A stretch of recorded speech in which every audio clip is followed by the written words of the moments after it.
इस खबर के सह प्रायोजक है paradise collection and suit store, railway station road, Lalitpur.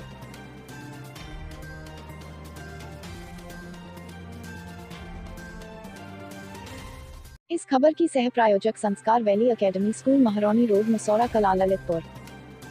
नमस्कार, ललितपुर लाइव टीवी में आप सभी का एक बार फिर से बहुत बहुत स्वागत है। ये डालते एक नजर ललितपुर जिले की कुछ प्रमुख और खास खबरों पर ललितपुर लाइव टीवी के फटाफट बुलेटिन में। तब तक आप बने रहिए ललितपुर लाइव टीवी के साथ। आइए अब शुरुआत करते हैं ललितपुर जिले की सबसे बड़ी खबर से।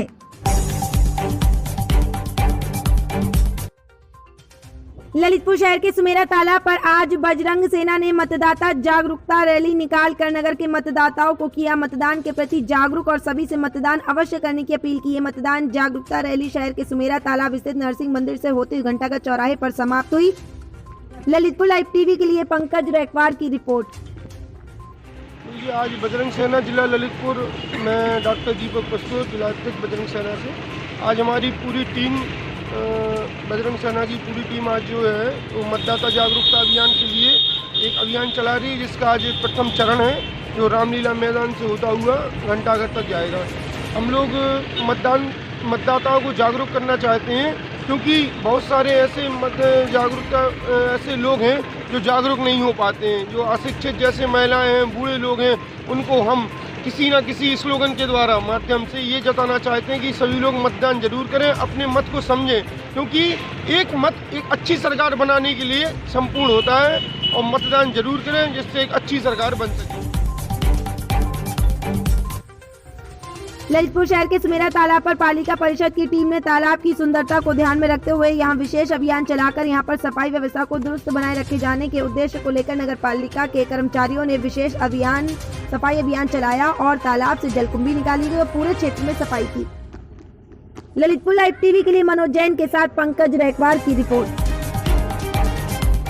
झांसी ललितपुर संसदीय सीट से 2 बार सांसद रहे सुजान सिंह बुंदेला ने कहा कि वर्तमान में चल रहे राजनीतिक घटनाक्रमों के चलते जाति बल की राजनीति को लेकर देश के प्रजातंत्र को सबसे ज्यादा खतरा बताया है। उन्होंने बताया कि पहले के चुनावों और अभी वर्तमान चुनाव में जातिवाद की राजनीति इस समय बहुत हावी है और इससे देश के प्रजातंत्र को खतरा है।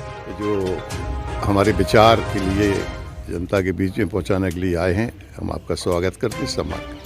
आपने 2 बल बताए, दरअसल तीसरा बल तो आपने बताई नहीं, जिसको जाति बल कहा जाता है।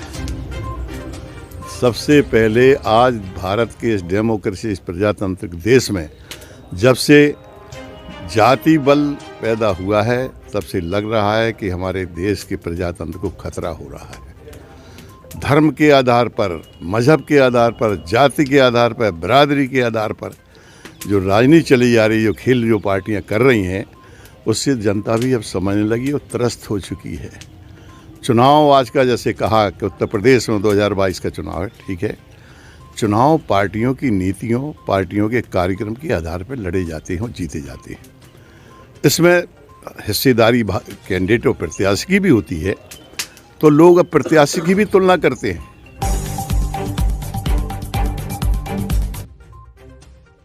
ललितपुर जिले के थाना तालबेड़ क्षेत्र अंतर्गत तालबेड़ पुलिस क्षेत्राधिकारी इमरान अहमद के नेतृत्व में थाना अध्यक्ष संजय गुप्ता एवं आबकारी अधिकारी रमेश चंद्र और पुलिस बल के साथ संयुक्त अभियान में अवैध शराब के विरुद्ध कार्रवाई के अंतर्गत क्षेत्र के कबूतरा डेरा गणेशपुरा में दबिश के दौरान जिसमें लगभग 5000 लीटर लहन को नष्ट किया गया और मौके पर 450 लीटर अवैध कच्ची शराब बरामद की गई तथा मौके पर मौजूद महिला गंगा पत्नी हिमालय कबूतरा, दूसरी माया पत्नी गुरबचन कबूतरा एवं तीसरी श्रीदेवी पत्नी निवास कबूतरा निवासी गणेशपुरा कबूतरा डेरा को मौके पर गिरफ्तार कर आवश्यक वैधानिक कार्रवाई की गई। पूरा कल्ला से दीपू गुप्ता की रिपोर्ट।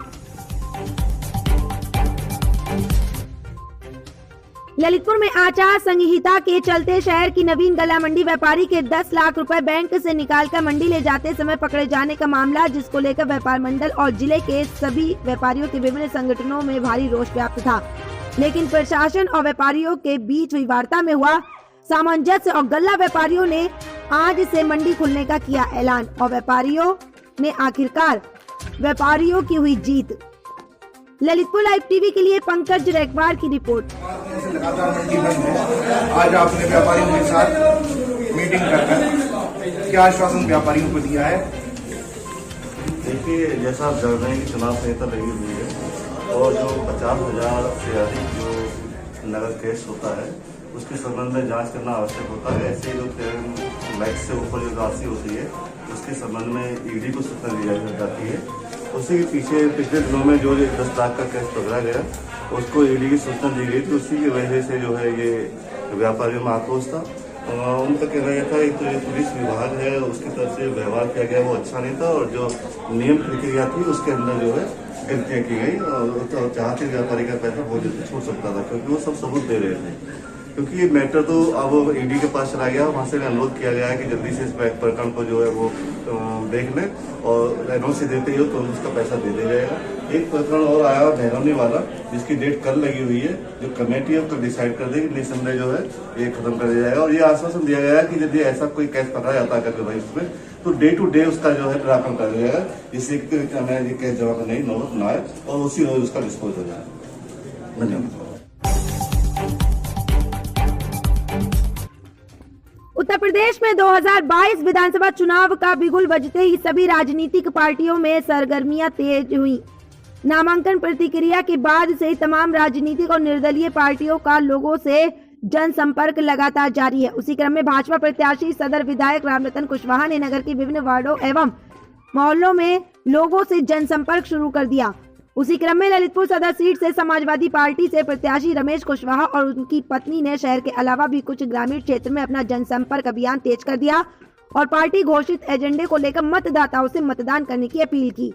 तो वहीं ललितपुर सदर सीट से कांग्रेस प्रत्याशी बलवंत सिंह राजपूत ने अपने समर्थकों के साथ ग्रामीण क्षेत्रों में लगातार जनसंपर्क बनाए हुए हैं और लोगों से कांग्रेस पार्टी के विकास एजेंडे को लेकर मतदान करने की अपील कर रहे हैं।